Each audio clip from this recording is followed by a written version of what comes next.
The following text is taken from the booklet Highland Touchstones for R B Cunninghame Graham by Rob Gibson, produced by the Highland Heritage Educational Trust. This quote is from pages 6 and 7. Before Cunninghame Graham met Michael, David, the stirrings of Highland rebellion along Irish lines prompted Gladstone to heed his Scottish MPs for intervention to end the growing numbers of rent strikes across Skye. Inverness-shire Sheriff Ivory, his officers backed up by a squad of Glasgow police, sought to arrest the leaders of Bray Crofters, near Portree. This led to violent attacks on the forces of law, who subsequently did make their arrests in November 1882. To avoid further insurgency in the Highlands mirroring Ireland, Gladstone set up a royal commission for the Highlands and Islands soon after the Battle of the Braes, to be chaired by Lord Napier.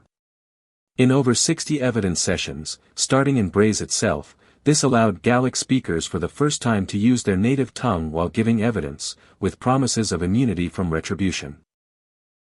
Land agents and lairds too were called to justify their case for agricultural improvement at the expense of vulnerable crofters, who had no security of tenure. Newspaper reported these Royal Commission hearings, which were debated vigorously at Highland Crossroads and meetings of the Highland Land League, the Scottish Land Restoration League and the Irish National League.